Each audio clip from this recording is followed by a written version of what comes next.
우리 신약 중에서 에베소서 말씀 우리 함께 살펴보도록 하겠습니다. 에베소서의 핵심적인 주제는 이것입니다. 교회란 무엇인가? 교회를 어떻게 정의할 수 있는가? 교회에 대해서 가장 쉽고 자세하고 명확하게 서술한 서신이 바로 에베소서다, 이렇게 말할 수가 있겠습니다. 여기서 잠깐 지난주로 확 돌아가 볼까요? 갈라디아서는 뭘 기억해야 된다고 말씀드렸죠? 갈라디아서의 배경적 상황, 1차 전도 여행과 2차 전도 여행 사이에 우리 사도행전 15장의 예루살렘 사도회의가 굉장히 중요한 분기점이 되는데, 그 사도회의가 열리는 주후 49년 전까지 사도 바울이 예루살렘의 교회 지도자들보다 영향력이 없었다. 그래서 복음을 전하고 가면 다른 사람들이 와가지고 또 바울이 전한 복음 그거 완전한 거 아니다, 너희들 할례도 받아야 되고 또 음식 규정도 지켜야 되고, 이렇게 얘기해가지고 바울이 어떻게 했다고요? 화가 나가지고 지금 예루살렘 교회에 사실은 따지러 올라가가지고 한판 대판 붙은 거예요. 그런데 바울의 힘만으로는 예루살렘 교회 지도자들의 그 아성을 이길 수 없었는데, 하나님께서 미리 베드로가 가이사랴에서 백부장 고넬료를 세례하고 또 성령의 이끄심으로 이방인에게도 복음이 전해질 수 있다는 것을 사전에 다 밑작업을 해놓으셨기 때문에 베드로의 입으로 예루살렘 교회 그 예루살렘 공의회를 설득하게 하시죠. 그래서 그 이후로 바울이 예루살렘 교회 지도자들보다 훨씬 더 영적 권위가 올라가게 되고, 바울이 전하는 복음에 대해서 이제 왈가왈부할 수 있는 그런 사람들이 없어졌습니다. 그러므로 그때 이후로 이제 에베소서를 비롯해서 이제 다른 지역에 세워진 교회들, 그리고 그곳에 편지를 보낼 때에도 바울이 영적 권위를 가지고 편지를 쓰게 되었다, 이렇게 볼 수 있습니다. 그러니까 바울이 이제는 회방꾼들이 그 이후에도 와요. 영지주의자들도 오고 그 이후에도 귀찮은 이단 무리들이 찾아오긴 하지만 예루살렘 교회의 공식적인 어떤 회방과 방해는 이제 공식적으로 차단된 상태에서 교회란 과연 무엇인가? 교회를 구성하는 핵심적인 원리는 무엇인가? 그것에 대해서 기록한 것이 에베소서다라고 말할 수가 있겠습니다. 에베소서 하면 제일 유명한 본문이 이 전신갑주 본문입니다. 그래서 투구, 방패, 검 이렇게 해가지고 이 각반, 신발 이 영적으로 우리가 갖추어야 될 여러 영적 전신갑주에 대한 이야기가 나오는데, 오늘 그런 파편적으로 부분적으로 이해하던 것들을 이제는 에베소서 하면 딱 하고 정리해서 한번 우리가 배워보고 머릿속에 새겨보자라고 하는 거죠. 물론 까먹으실 수도 있겠지만 그래도 한번 정리해보고 나면 조금 더 기억하기가 낫지 않겠나. 지금 제가 갈라디아서 막 얘기한 것도 제가 막 다시 지난주 걸 공부해서 한 얘기가 아니고요. 그냥 줄기 잡고 곁가지를 잘 구성해 놓으면 어느 누구를 만나도 여러분도 다 설명할 수 있습니다. 그렇게 하실 정도로 우리가 딱 개념을 잡아드는 것이 중요하다 하겠습니다. 그러면 오늘 에베소서, 교회론의 교과서라고 불리는 에베소서 한번 시작해 보겠습니다. 자, 에베소서 1장 22절 말씀 읽어볼까요? 시작. 또 만물을 그의 발 아래에 삼으셨느니라. 아멘. 23절도 읽어보겠습니다. 교회는 그의 몸이니 만물 안에서 만물을 충만하게 하시는 이의 충만함이니라. 번역을 좀 잘하지. 참 제가 봐도 성에 안 찹니다. 번역을 왜 이렇게 했을까? 정말 아름다운 언어로 번역을 잘할 수 있었을 건데, 그죠? 자, 어쨌든 핵심은 이것입니다. 첫 번째, 교회를 오늘 세 가지로 정의를 할 텐데, 세 가지. 첫 번째 정의는 뭐냐면 예수님이 머리고 교회가 몸이다. 이게 첫 번째 정의입니다. 오늘 세 가지만 딱 기억하면 됩니다. 뭐라고요? 예수님이 머리이시고 교회가 몸이다. 두 번째는 교회는 평등 공동체다. 세 번째 정의는 전투복, 영적 전투복을 입고 싸우는 공동체다. 이게 세 가지 정의예요. 그러니까 오늘 이 세 가지를 딱딱딱 기억하시면 어느 누구, 신천지가 여러분을 꼬시려고 만나든 어쩌든 이 교회 구성의 원리로 딱딱딱 설명하면 이단이 틈탈 여지가 1mm도 발생하지 않습니다. 그러므로 오늘 이 에베소서의 교회의 정의를 첫 번째, 두 번째, 세 번째, 예수님이 머리, 두 번째는 평등, 세 번째는 전투, 이렇게 외우셔도 되고, 어쨌든 세 가지만 딱, 여러분 거듭 말씀드리지만 이 자료는 다시 볼 일이 거의 없습니다. 제가 볼 때는 황춘정 권사님 정도만 나중에 한 번 정도 더 보려나? 다시 볼 일이 없습니다. 지금 머리에 못 넣으면 다시 볼 일이 없다 생각하는 마음으로 머리에 입력하시면 좋겠습니다. 첫 번째는 예수님이 머리라는 거예요. 이것만 기억해도 돼요. 예수님이 머리면 나머지 몸뚱이는 뭐예요? 교회가 몸뚱이다. 이렇게 외우시면 된다는 거죠. 자, 제가 왜 이렇게 강하게 얘기하냐면 제가 은퇴할 때까지 다시 이런 식으로 에베소서를 다룰 일이 없을지도 몰라요, 여러분. 그래서 오늘이 마지막이라는 마음으로 꽉 붙잡고 외우셔야 됩니다.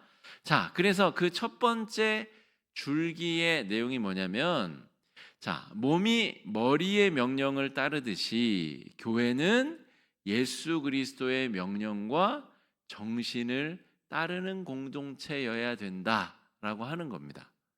머리가 명령을 내리면 몸이 따라야 되는데 몸이 지 맘대로 움직이면 그거를 몸이라고 할 수가 있나요? 우리가 교통사고가 나가지고 예를 들어서 허리가 다치셨다. 그래서 하반신 마비가 되신 분들이 있잖아요. 옛날에 그 연예인 중에서도 오토바이 타다가 하반신이 마비가 된 가수도 있잖아요. 근데 그분들은 자기 의지로 이 다리를 움직일 수 없는 장애를 갖게 된 거잖아요. 그죠? 중풍도 마찬가지죠. 풍이 와서 뇌혈관이 막혀서 뇌가 몸에 명령을 내리는 신경이 문제가 생기면 몸의 절반을 자기 의지대로 움직일 수 없는 상태. 건강하지 못한 몸은 머리와 몸이 따로 노는 상태. 그러니까 바울이 얼마나 천재적인 인물이에요. 교회가 뭔가 이보다 더 어떻게 쉽게 설명합니까? 이보다 더 쉽게 설명할 수 있는 길은 없습니다. 예수님이 머리이시고 교회는 몸이다. 몸인데 그 몸도 고린도전서 12장 13장에 의하면 은사에 따라서 사랑의 은사를 가지신 분, 가르치는 은사를 가지신 분, 섬김의 은사를 가지신 분, 이 방언의 은사, 통변의 은사, 각종 은사를 가진 분들이 몸의 지체를 이룬다 하는 거예요. 어떤 분은 위장의 역할을 하고 어떤 분은 손에, 어떤 분은 엄지 손가락의 역할을 다 흩어져서 각각 받은 은사대로 섬기는 것이 교회다라고 하는 거예요. 이거보다 더 이미지적으로 교회를 잘 설명할 수 있는 게 어디 있겠어요? 그냥 교회가 이거다라고 종료해도 아무 문제가 없는 비유이자 정의라고 볼 수 있습니다. 그런데 세 가지 중에 지금 첫 번째가 예수는 머리이시다. 교회는 몸이고, 그러므로 몸은 교회의 머리가 되시는 그리스도의 생각과 사상과 명령과 그 가치를 추종하는 존재가 바른 몸의 역할이다 라고 하는 것이죠. 예수님이 뭘 원하셨고 뭘 지향하셨는가, 거기에 늘상 관심이 있어야 됩니다. 지금 25년도 우리 정책을 이제 장로님들하고 저하고 준비하고 있는데 거기서도 핵심은 그것입니다. 예수님이 뭘 원하실까? 예수님이 어떤 걸 하기를 원하실까? 예수님이 우리 교회를 통해서 어떻게 하나님 나라를 이루어가기 원하시는가? 여기 바로 옆에 그 대형 교회가 제가 최근에 계속 언급하고 있는 문제가 생긴 교회거든요. 그런데 그 목사님의 뭐가 얼마나 대단한지, 그 사단이 벌어졌는데도 뭐 어떻게 대처를 제대로 하고 있지를 못해요. 그냥 조용히 은퇴시키는 방법으로 가닥을 잡고 있는 것 같아요. 우리 노회, 저희가 속해 있는 노회에서도 어떻게 제재를 가하거나 처벌을 하거나 징계를 하지 못하는 상태예요. 이게 뭔가 병들어 있는 몸의 상태이라는 거죠. 몸의 한쪽이 예수님의 말을 안 듣고 엉뚱한 짓을 하면 묵든지 몽둥이를 때리든지 어떻게 대책을 세워야 되는데, 이렇게 저렇게도 하지 못하는 몸의 한 부분이 지 맘대로 놀고 있는 그런 상황이다라고 말할 수가 있습니다. 그러니까 여러분, 저는 이 상황 속에서 우리 교회는 소망이 있다 이렇게 생각합니다. 사람들은 생각할 때 세상적인 관점으로는 교회가 크고 예산이 얼마고 또 몇 명이 모이고 그런 것으로 그 교회가 바른 교회인가를 판단한다면 그 판단이 틀렸다는 것이 증명되고 있잖아요. 아무리 크면 뭐합니까? 문제도 제대로 해결 못하는데. 그럴 바에는 차라리 우리 교회처럼 적당한 규모의 아주 능동적으로 또 선제적으로 하나님의 뜻을 추구할 수 있는 공동체가 훨씬 더 하나님의 뜻을 받들기가 더 유리한 공동체다라고 볼 수 있겠습니다. 세 번째 주제도 싸우는 공동체, 전투하는 공동체인데, 교인들끼리 싸우라는 말이 아니고요. 영적으로 악한 존재와 마귀와 영적 갑옷을 입고 영적 전투를 하는 공동체가 세 번째 공동체의 정의인데, 그것 하기에도 오히려 대형 교회보다 우리 교회가 훨씬 더 유리하겠다는 생각을 제가 이 강의를 준비하면서 해보았습니다. 그러니까 세상적인 가치관으로 우리 자신을 굳이 저평가하거나 아니면 아주 그렇게 박하게 평가할 이유가 전혀 없다는 거죠. 어떤 성도님들은 대화해 보면은 어떻게든 안 좋은 거를 자기 자신의 문제를 얘기할 때든 아니면 자기가 속한 공동체를 얘기할 때든 어떻게든 좋지 않은 걸 막 찾아내 가지고 그걸 나열하기에 바쁜 분들이 있어요. 근데 저는 그분들을 어쨌든 얘기는 들어주지만, 왜 저렇게 생각할까? 왜 저렇게밖에 못할까? 자기가 가진 게 엄청나게 많은데 없는 것만 굳이 저렇게 찾아내서 자랑을 해야 될까? 없는 것, 부족한 것, 그것만 굳이 그렇게 찾아내 가지고 자존감을 깎아내려야 직성이 풀리는가? 그런 생각을 하며 대화를 할 때가 있습니다. 여러분, 굳이 그럴 필요가 없습니다. 오늘 에베소서의 교회의 정의에 비춰서 우리 교회가 어떠한가를 보면 되는 거죠. 그죠? 그런데 여기 에베소서에는 적어도 2,000명 이상의 교인들이 모여야 영적 전투를 할 수 있을 것이며, 그런 말이 한마디도 없습니다. 그런 말이 어디 적혀 있는 거 찾아오시면 제가 어디 소개시켜서 명예 신학 박사학위 받게 해드릴게요. 그런 말이 없어요. 그러니까 여러분, 그런 근거도 없는 얘기에 우리 마음이 팔려가지고 우리 교회는 조그매, 우리 교회는 어째저째, 그런 얘기 해봤자 무슨 소용이 있습니까? 성경에도 나와 있지 않은 근거를 가지고 자학적 그런 평가를 해서 어디다 쓰겠냐는 말입니다. 우리가 할 수 있는 것, 이 성경에서 에베소서에서 교회를 뭐라고 정의하느냐가에 우리가 얼만큼 부합하는가, 여기에 관심을 가지는 것이 굉장히 중요하다 말할 수 있겠습니다. 오늘 교회를 주제로 해서 제가 많이 흥분하고 있는 것 같습니다. 두 번째, 자, 예수님이 머리가 된다는 것의 의미는, 두 번째 의미는 뭐냐라고 하면, 예수님이 지금 승천하셨잖아요. 예수님이 승천하시고 나서 예수님과 우리가 분리된 존재라고 생각하면 안 된다는 겁니다. 예수님이 머리고 교회가 몸입니다. 그러면 예수님이 승천하셨으니까 머리 없는 몸인가요? 잘 생각해 봐야 됩니다. 지금 바울은 그것까지 다 고려해 가지고 지금 머리와 몸의 비유를 들고 있는 겁니다. 바울이 하고 있는 이야기의 핵심은 성령님을 통하여서 성자 예수님과 우리가 완벽하게 하나로 소통하고 교제하고 일치되어져 있는 상태다라는 주장을 하고 있는 거예요. 예수님이 하나님 보좌의 우편에 승천하셔서 하나님 보좌 성부 우편에 앉아서 성부 성자 성령이 함께 이 나라를 이 땅을 통치하고 계신데, 우리 안에 계신 성령 하나님이 그 예수님, 머리 되신 예수님과 교회를 하나로 연결시키시고 그 마음이 완벽하게 소통하고 일치하도록 도우신다라고 하는 겁니다. 그러므로 교회는, 몸은 예수님이 남기신 사명을 감당해야 될 주체이다라고 하는 겁니다. 이번 주일에 오후 찬양 예배가 누구 헌신 예배죠? 남녀 선교 회장님들. 근데 저는 제 계획대로 되고 있어요. 2년 차인데요. 지금 헌신 예배가 아직까지는 유명무실한 게 맞습니다. 근데 앞으로도 그럴 것이라고 생각하시면 안 돼요. 왜냐하면 우리 교회의 정체성과 사명은 선교회니까 선교를 해야 되잖아요. 그죠? 선교회가 선교의 목적에 맞게 점차로 왕성하게 더 많이 활동해 갈 겁니다.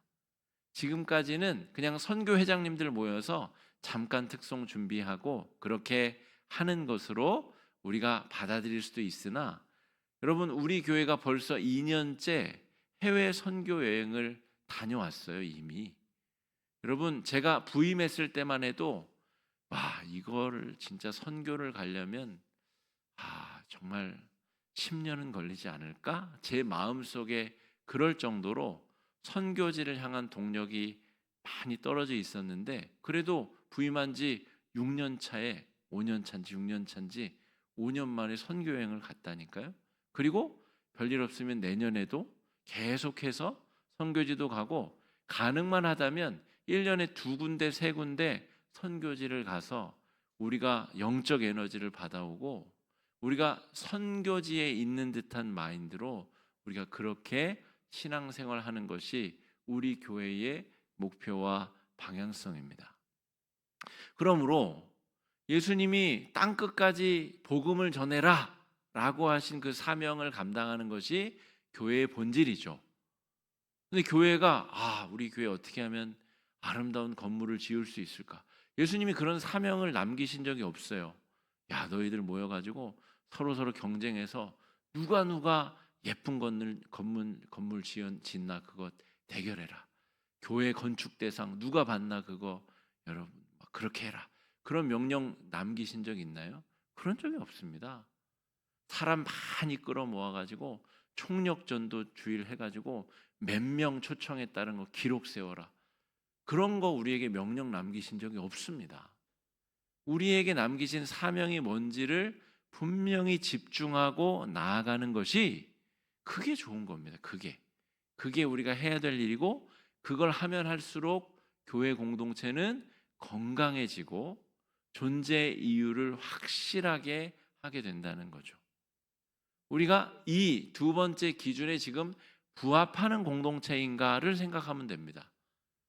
우리가 몇 명인지, 우리 교회가 얼마나 새 건지, 우리 교회 봉고차가 몇 대인지 그런 게 중요한 게 아니고, 우리는 예수님이 맡기신 사명에 집중하려고 하고 있고, 우리 헌금이 거기에 잘 쓰이고 있는가, 거기에 집중해야 되는 겁니다. 자, 세 번째, 예수님은 머리요, 그 주제를 지금 살피고 있는 거예요. 예수님 머리라는 것의 세 번째 주제는, 교회는 전 세계에 편재하고 있죠. 그죠? 그리고 각 시대와 각 나라 상황에 맞게 하나님 나라 확장을 위해서 힘쓰고 있다는 것. 그러므로 여러분, 우리만 교회다라고 하는 착각을 버리셔야 됩니다. 우리만 교회야. 우리 화곡중앙교회만 잘 되면 나머지 한국교회가 어떻게 되든 상관없어. 저 말레이시아에 있는, 저 어디에 있는, 저 이란에 있는 그런 교회들하고 나는 아무 상관없어 라고 생각하면 안 된다는 거죠. 여러분, 우리가 러시아 우크라이나 전쟁을 위해서 기도할 때에도 러시아에 있는 성도들, 우크라이나에 있는 성도들, 저 이스라엘과 팔레스타인에 속해 있는 회심한 그리스도인들 위해서 우리가 기도하는 거죠. 그걸 위해서 그 전쟁이 속히 종식되어져야 한다는 겁니다. 여러분, 우리가 선교하는 교회, 선교에 집중하는 교회가 된다고 할 때 저는 우리 성도님들 중에서도 은퇴 이후에 선교지에 3주든 한 달이든 6개월이든 1년이든 가시겠다고만 한다면 물론 자비도 준비하셔야 되고 여러 준비도 하셔야 되겠습니다만, 그러면 선교지에 나가서 일정 기간 헌신하고 돌아오시는 그런 좋은 기회도 한 번쯤 생각해 보시면 좋을 것 같아요. 지금까지 한 번도 생각 안 해보셨다면 이번 기회에 한번 생각이라도 해보시면 좋을 것 같아요. 저도 나중에 기회가 되면 은퇴 이후에 그런 기회를 가져보려고 합니다. 내가 이 땅에서 목사로서 해야 될 일을 충분히 다 마치고 나면 그 다음에는 내가 또 다른 선교지에서 다른 할 일은 없을까? 여러분, 그런 생각을, 여러분, 제한된 세상 사람들의 논리로 나이 들면 집에 앉아가지고 그냥 조용히 있다가 잠잠히 있다가 평온하게 죽는 거야, 그렇게 생각할 일이 아니라 저 하나님 나라까지 우리 삶이 계속 연장될 텐데, 그러면 내 인생에 정말 하나님께 아름답게 불태워드릴 부분과 그 이후로 은퇴해서 내가 어떻게 하나님 나라 영광 위에서 쓰임 받을지 정말 아주 상상만 해도 우리가 아주 기분 좋은 상상을 할 수 있지 않겠습니까? 여러분, 우리 교회랑 지금 연관된 선교지만 몇 군데입니까? 또 제가 개인적으로 알고 있고 앞으로 후원해야 될, 연결해야 될 선교지가 또 얼마나 많습니까? 그러니까 여러분, 우리가 한국 땅에 살고 있지만 10여 곳의 전 세계 방방 곳곳의 선교지와 우리가 연결되어져 있고, 그들의 선교 사역에 내가 10,000원, 20,000원 헌금한 선교 헌금이 그들을 통해서 그 선교지에서 복음 전파를 위해서 쓰임 받고 있다니까요. 그러니까 우리가 한 몸 된 온 세계에 흩어진 예수를 구주로 고백하는 전체 교회 공동체의 일원이라는 사실을 분명히 하는 것만으로 해도 우리의 심장이 예수 그리스도의 마음에 더 가깝게 다가서고 또 하나님의 영광을 위해서 우리 삶이 아름답게 드려질 수 있다는 거죠. 여러분, 에베소서가 이런 이야기를 담고 있는 성경입니다. 에베소서는 그냥 에베소 교인들만을 위해서 쓰여지기도 하지만 에베소 교인들에게 교회란 과연 무엇이냐, 이 주제를 담고 있다는 것이죠. 자, 여러분이 선교 헌금 하실 때에 그 선교 헌금이 전 세계로 뻗어나가서 복음을 전하는데 여러분이 일조하고 있다라는 사명감을 가지고 기쁨을 가지고 참여하시면 좋겠습니다. 가능하시면 건강하실 때, 움직이실 수 있을 때 우리 해외로 선교 여행 나간다 그러면 여러분 갈 수 있을 때 한 군데라도 더, 하루라도 더 참여하시려 하고 가시려 하면 우리의 교회된 본분을 더 잘 감당할 수 있다라고 말할 수 있겠습니다. 자, 두 번째 정의, 교회란 무엇인가의 두 번째 정의. 아까 첫 번째 정의는 예수는 머리, 두 번째는 뭐라 그랬죠? 평등 공동체라고 말씀드렸습니다. 교회는 모든 막힌 담이 허물어지는 곳이다 라고 하는 것이 교회의 두 번째 정의입니다. 에베소서 2장 13절 말씀 한번 읽어보겠습니다. 시작.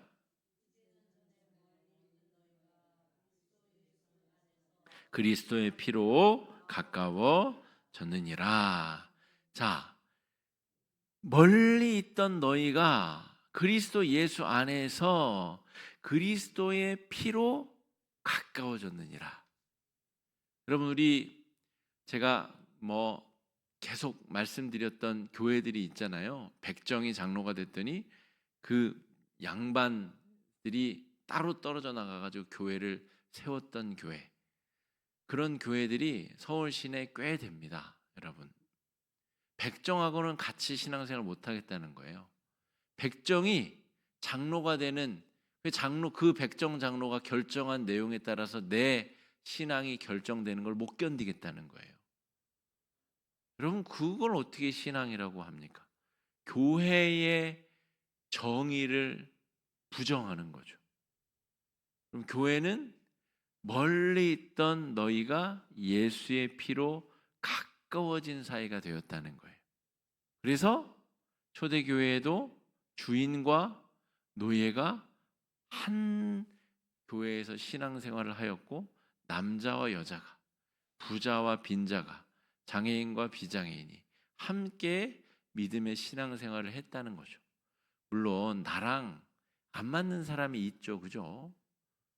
제가 먼저 번에 한번 식당에 혼자 밥을 먹으러 간 일이 있어요. 그런데 옆 테이블에서 제가 어디 아침을 혼자 먹을 일이 있었거든요. 근데 옆 테이블에 밤새 술을 드시고 해장하러 오신 남자분 네 분이 식사를 하고 계시더라고요. 제가 메뉴를 잘못 제가 콩나물 국밥을 먹으러 갔는데, 그게 아마 그분들 해장하기 좋은 어떤 아침이었나 봐요. 그런데 정말 이 저보다도 연배가 훨씬 높으신 분들인데 너무 욕을 많이 하시는 거예요, 식사하시면서. 그래서 제가 너무 귀가 불편해가지고 이걸 밥을 먹는 건지 어떻게 뭐 하는 건지 어쨌든 대충 해치우고 나왔었던, 근데 그 기억이 아직도 나는 걸 보면, 여러분, 그러니까 전혀 다른 인종과 같은 사람이죠, 그죠? 어떻게 저 입에 애들도 아니고 10대 애들도 아니고 어떻게 하는 말의 절반 이상이 욕일까? 저는 근데 혼자만 하는 것도 서로 막 욕을 주고받으면서 막, 근데 정말 쉽지 않더라고요. 근데 여러분, 근데 그분들도 저와 똑같은 사람이, 만약에 그분들이 교회 성도라면 막힌 담이 허물어져야 되는데 쉽지는 않을 거예요, 아마. 그죠? 나랑 다른 사람들하고 같이 마음을 합친다는 게 절대 쉬운 일은 아닙니다. 근데 불가능한 일도 아니에요. 뭘로 가까워졌다고요? 예수의 피로 가까워졌다는 거예요. 그분이나 나나 다 자기 죄 때문에 죽을 존재들인데 예수의 보혈로 너도 나도 다 같이 구원받은 존재이므로 그런 마음으로는 소통할 수 있다는 거죠. 당신이나 나나 다 자기 죄로 죽을 존재였는데 예수의 피로 우리가 구원받았습니다. 하다못해 내 취향대로 옷 안 입는 사람, 또 나랑 조금 경제력이 다른 사람, 학벌이 좀 다른 사람, 그래서 문화 수준, 교양 수준이 좀 안 맞는다고 여겨지는 사람, 여러분, 그런 사람들 나하고 좀 다를 수 있지만 우리가 하나 되지 못할 이유는 하나도 없다라는 거죠. 바울이 지금 그것을 교회의 정의 두 번째로 이야기하고 있다는 겁니다. 결국에는 다 자기가 잘난 줄 알고 교만해서 그렇지, 그 사람이나 나나 다 예수의 보혈로 구원받은 사람들이고, 또 한꺼풀만 벗고 나면 다 서로 소통되고 만날 수 있는 그런 부분에 있는 사람들이다라고 하는 겁니다. 14절 읽어보겠습니다. 시작. 그는 우리의 화평이신지라 둘로 하나를 만들사 막힌 담을 자기 육체로 하시고. 자, 이 바울의 묘사를 보십시오. 바울이 그냥 형이상학적으로 그냥 머릿속에 형용되는 어떤 말의 어떤 잔치로 지금 이 책을 쓴 게 아닙니다. 원수된 것 중간에 그 뭔가 막혀 있는 그것을 자기 육체로 하셨다는 말이에요. 예수의 그 보혈의 육체로 다 허물어뜨렸다는 거예요. 보혈로 구원받아야 되는데, 그러므로 내가 나는 잘났어, 쟤는 못났고 못 배웠고 못났고 쟤는 영 저렇게 해서는 안 돼 라고 내가 정죄하고 판단하는 그 사람하고 막힌 그 담이 여전히 있다 그러면 나는 예수의 보혈로 구원받은 사람이 아니라는 말입니다. 그러니까 정말 이 바울이 수사학의 천재입니다. 천재. 어떻게 이 문장 안에 핵심적인 단어와 개념을 다 녹여 넣었을까? 그러니까 아이 백정이 장로되는 교회 나는 못 다녀. 이런 사람들은 아직 예수의 몸, 예수의 보혈로 구원을 못 받았다는 말입니다. 여러분, 그러므로 점검 가능하다는 거죠. 내 안에 얼마나 많은 막힌 것들이 존재하는가. 아, 쟤랑은 상종할 수 없어. 쟤는 안 돼.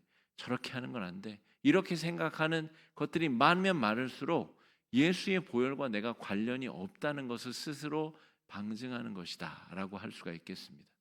그러므로 여러분, 에베소서 말씀 묵상하면 묵상할수록 회개거리가 넘쳐나야 되고 감사의 은혜의 거리가 넘쳐나야 되고 끊임없이 내가 누구인가, 내가 정말 교회의 구성원으로서 제대로 잘 기능하고 있는가를 스스로 점검해 보게 된다라고 하는 거죠.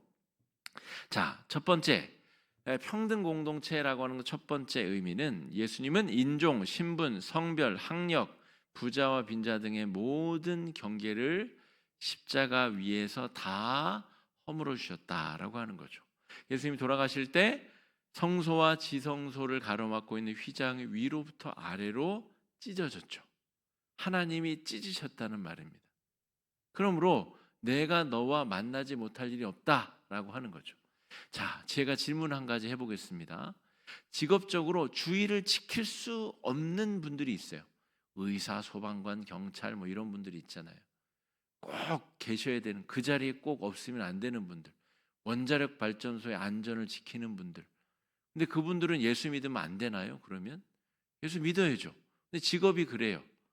근데 무슨 남을 해롭게 하는 직업이 아니잖아요. 그러니까 그분은 주일 오전 11시를 지킬 수 없는 그런 분들도 있어요. 그럼 토요일 날 예배 드리거나 아니면 주일 다 지나서 월요일 날 온라인으로 녹화된 예배 드리면 그분은 그러면은 잘못된 건가요? 여러분, 우리 생각을 잘 한번 나는 어디 부분에서 이건 안 된다고 생각하는지를 잘 찾아봐야 됩니다. 그러면 예수님이 막힌 담을 다 허무셨는데 그런 어떤 어쩔 수 없는 한계 가운데 있는 분들은 예수의 보혈로 그 막힌 담이 허물어져야 되지 않겠습니까? 동성연애도 마찬가지입니다. 대부분의 동성연애는 혼나야 됩니다. 쾌락을 추구하기 위한 동성연애는 혼나야 되고 꾸중 들어야 돼요. 그러나 정말 어떤 질병으로 어떤 뇌의 문제로 그럴 수밖에 없는 분들도 있어요. 그러니까 여러분 함부로 모든 이렇게 다 정의하면 안 되는 겁니다. 그러니까 예수님이 모든 막힌 담을 다 허무셨는데 나는 어떤 거 영역에서는 절대 안 된다는 금을 거놓은 사람들이 꽤 많다는 거죠. 저 북한 사람들은 절대 안 돼. 빨갱이야. 절대 안 되는 게 어디 있습니까? 예수님이 절대적으로 다 허무셨는데 예수님이 절대적으로 허무신 것을 내가 절대적으로 막는 행위는 하면 안 되는 것이죠. 그러니까 여러분, 우리가 에베소서 말씀 묵상하면서 나는 교회 구성원으로서 잘 예수 믿고 있는가를 성찰해 봐야 된다는 거죠. 예수님이 다 허물어 주신 것을 내가 다시 다 쌓고 있는 것은 아닌가? 이건 이래야 되고 저건 저래야 되고 그런 것들이 자꾸 허물어져야 된다는 겁니다. 드럼이 교회 안으로 들어오면 왜 안 됩니까? 그런데 70년대, 80년대는 그렇게 안 되는 게 많았어요. 그죠? 여기 애들 강대상도 올라오면 안 되고 드럼도 교회 안에 들어오면 안 되고 전자기타도 치면 안 되고 안 되는 거 투성이었습니다. 그런데 사람들이 교회에 다 빠지고 젊은 세대들이 없어지니까 이제는 다 되는 세상이 됐어요. 교회 나와주기만 하면 드럼을 쳐도 되고 뭘 해도 되고 여러분 우리가 정말 예수 안에서 정말 예수님이 다 허무신 것들을 내 기준으로 내 교만으로 다 쌓고 있는 것은 아닌지 잘 성찰해 봐야 된다는 것이죠. 두 번째, 예수님은 제자로 열심당한 시몬과 세리 마태를 동시에 부르셨습니다. 이 둘은 상극 관계입니다. 열심당 시몬은 품에 단도를 품고 다니다가 세리를 만나면 몰래 뒤로 가서 목을 싹 긋고 도망가는 사람이었어요. 암살자. 하나님을 잘 믿기 위해 율법을 어기는 자들을 죽이는 것을 하나님을 잘 믿는 행위로 여기던 자들. 그 중에 하나가 예수의 제자 열심당 시몬입니다. 근데 또 다른 예수님의 제자 마태가 있죠.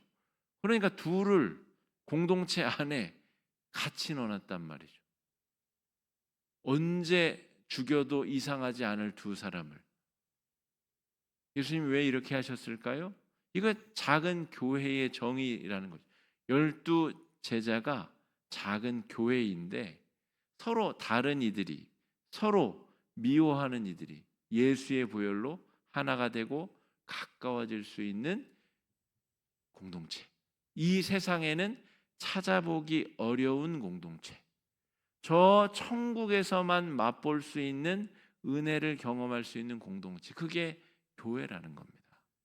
그래서 여러분, 교회는 모든 호칭을 다 없애고 교회는 새로운 호칭을 부여하죠. 그죠?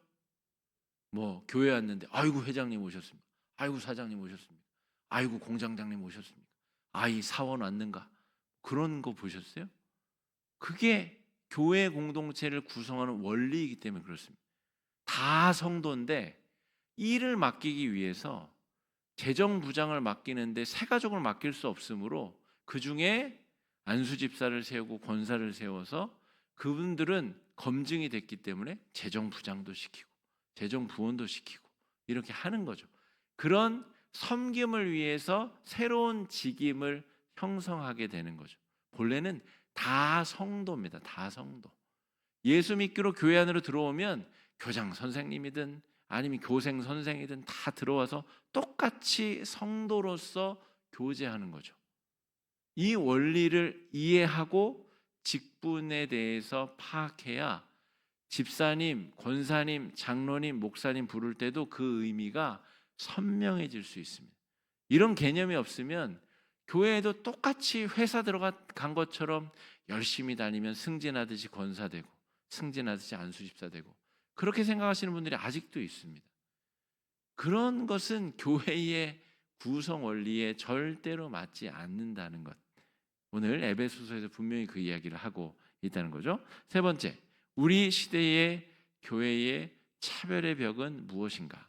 최근에 제가 알기로는 우리 합동 측 교단에서 이제 여성 목사 안수 제도가 통과된 것으로 제가 알고 있습니다. 합동 측, 우리는 통합 측 교단이고요. 우리는 30년 이미 됐고요. 아직까지 합동 측은 이제서야 비로소 여성 목사 안수, 여성 강도사가 이제 허용이 됐다는 거죠. 그러니까 여러분, 이 시대에도 수많은 차별의 벽들이 존재한다는 겁니다. 우리에게 남아있는 차별의 벽은 없는가? 우리끼리 모이고 아이 쟤는 연락하지 마. 쟤는 안 돼. 이런 차별의 벽은 없는가? 나는 가지 못하고 뛰어넘지 못하는 차별의 벽은 없는가? 한번 잘 생각해 봐야 된다는 거죠. 세 번째 주제는 교회는 공중권세 잡은 어둠의 세력들과 싸우는 전투 공동체라는 거죠. 첫 번째 아까 뭐라 예수님은 머리 되시는 공동체. 두 번째는 평등 공동체. 세 번째는 싸우는 공동체. 근데 싸운다는 것을 오해하시면 안 됩니다. 서로 싸우라는 말이 아니라 어둠의 세력과 싸워야 된다는 거죠. 자, 집에 도둑이 들었어요. 그러면 팔은 난 피곤해. 나는 그냥 가만히 있을래. 다리만 일어나가지고 싸울 수 있나요? 아니죠. 공공의 적이 나타나면 몸이 힘을 합쳐야 되죠. 심장은 빨리 뛰어가지고 혈액을 온 몸으로 빨리 보내서 몸이 빨리 반응할 수 있도록 심장은 심장이 할 일을 하고 폐도 폐가 할 일을 하고 근육도 딱 긴장 상태를 유지해서 언제든 도둑을 제압할 수 있어야 되고 그래야 되는 거죠. 그러므로 이 영적 전투를 잘하는 교회 공동체는 일치 단결하여 외부의 악의 세력과 잘 맞서는 공동체입니다. 자, 저 신천지가 막 득세하였을 때 한국 교회가 바르게 대처했습니까? 잘 대처하지 못했어요. 우리 교회만 어떻게든 무사하면 된다라고 생각하고 소극적으로 대처하고 그랬기 때문에 그때 신천지가 한창 막 불어났죠. 근데 하나님께서 직접 개입하셔가지고 코로나 때 저 대구에서 신천지 사태가 퍼지면서 그때 신천지의 맥락이 확 꺾였습니다. 그 이후로는 이제 자기들끼리 계속 애쓰지만 더 폭발적 증가를 할 수가 없는 상태로 하나님께서 짓이겨 놓으셨죠. 자, 정말 외부에 있는 이 악의 세력들, 이 영적 악의 세력들과 교회 공동체가 정말 잘 맞서고 있는가 한번 잘 생각해 봐야 됩니다. 에베소 6장 10절 말씀 한번 읽어보겠습니다. 시작. 끝으로 너희가 주 안에서와 그 힘의 능력으로 강건하여지고 11절 마귀의 관계를 능히 대적하기 위하여 하나님의 전신갑주를 입으라. 자, 이 땅의 주류 문화, 아주 거대한 문화, 물신숭배, 외모지상주의, 인종차별, 폭력 등 이번 주 이제 27일 날 아마 광화문에서 무슨 200만 명 기독교 집회가 있다고 그래요. 근데 저는 기본적으로 거의 동의하지 않습니다. 왜냐하면 정말 모여서 기도해야 될 문제는 이런 문제입니다. 물신 숭배 문제, 교회를 화려하게 짓는 문제. 근데 교회를 엄청 크게 지은 담임 목사님들이 모여가지고 지금 그 집회를 연다는, 그래서 제가 불만인 겁니다. 정말 중요한 문제에는 침묵하면서 정말 그거보다 덜 중요한 문제를 쥐잡듯이 지금 잡겠다는 거예요. 그래서 저는 좀 불만이 있습니다. 모이시는 분들이 모이시겠지만 저는 우리 교인들에게 거기 가시라고 하는 말을 하고 싶지 않습니다. 정말 중요한 문제, 마귀가 정말 틈타는 문제, 외모지상주의, 물신숭배 사상, 차별의 문제, 인종차별 문제, 성차별 문제, 성폭력 문제, 왜 이런 문제에 대해서는 다 침묵하면서 그냥 몇 가지 도드라지는 아주 똑 부러지는 문제만 가지고 쥐잡듯이 하냐는 거죠. 그러니까 자기들이 추구하고 있는 이 물신숭배 문화는 다 뒤로 허용해주고 장려해주면서 자기들 교회는 아주 삐까뻔쩍하게 지어가면서 그렇게 하고 있다는 거죠. 이것은 뭔가 본질을 잘못 파악하고 있는 것이다 라고 저는 바라봤습니다. 그래서 정말 이 땅의 주류 문화의 교회가 항거하고 맞서고 있는가 잘 한번 성찰해 봐야 됩니다. 자, 그런 교회 공동체가 돼야 되고요. 또 이 세상의 문화에 휩쓸리거나 지배당하지 않고 오히려 고치고 회복시키는 것, 그런 의미에서 이 동성연애도 교회가 반대해야 됩니다. 그런 의미에서입니다. 이 세상의 문화에 그냥 다 좋은 게 좋은 거 아니냐, 그냥 그렇게 가는 게 맞는 거 아니냐, 젊은이들이 결혼하지 아니하고 가는 것도 결혼하지 않는 문제를 질타한 게 아니라 왜 결혼할 수 없는 상황인가를 우리가 물신숭배와 외모지상주의에서 찾고 그 문화에 맞설 수 있는 교회가 되어야 된다는 거죠. 애들한테 돈은 많이 벌으라 그러면서 결혼도 하라 그러면 어떻게 결혼을 합니까? 돈도 많고 집도 다 마련해 놓고 결혼하라고 하면서, 그러면서 왜 결혼하지 않느냐고 또 비판하면 그러면 안 되죠. 하나를 비판하려거든 하나를 풀어줘야 될 것 아닙니까? 그런데 그런 차원에서 세상이 다 흘려간다고 그냥 그렇게 다 외국에서 다 동성연애 허용해 준다고 해서 그래 그냥 다 가는 거니까 다 하자 분명히 잘못된 것이죠. 교회는 그런 것에 맞서야 됩니다. 이번 주 열리는 그 집회도 주요한 타겟이 동성연애 반대 그건데 교회가 당연히 반대해야죠. 그러나 정말 중요한 그 본류는 이 세상의 문화를 따라가는 것에 더 큰 중요한 따름은 물신숭배 사상, 돈숭배 사상, 어떻게든 돈만 많이 벌고 헌금만 많이 하면 그건 다 허용이 되는 교회의 잘못된 주류 문화를 비판해야 된다는 겁니다. 그렇지 않고 표면적으로 드러난 몇 가지 문제만 쥐잡듯이 잡으면 오히려 본류의 문제, 암덩이, 커져가는 암덩이는 간과하게 된다는 것이죠. 제 진정성이 지금 짧은 시간에 얼마만큼 전달이 되는지 모르겠지만 오늘 바울이 에베소서에서 영적 전신갑주를 입고 세상의 죄악된 문화에 맞서 대항하라고 하는 것이 세 번째 교회의 필수적인 정의 내용이다라고 하는 것입니다. 자, 영적 전신갑주를 착용하고 그리스도를 경외함으로 피차 복종하는 삶의 태도를 견지해야 된다. 그런 차원에서 영적 전신갑주도 중요한 것이고요. 자, 말씀, 하나님의 말씀, 곧 성령의 검을 가져야 되고요. 구원의 투구도 써야, 진리의 허리대를 띄어야 되고요. 복음의 신는 신발도 신어야 되고요. 또 5장 27절에서 말하는 피차 복종하는 삶의 태도. 내 욕망과 의지를 네 앞에서 꺾는 섬김의 태도가 필요하다는 것입니다. 이런 태도를 가지고 우리가 세상의 악의 영들에게 맞서 싸우는 공동체가 되어야 된다라고 하는 것입니다. 오늘 에베소서를 우리 살펴보면서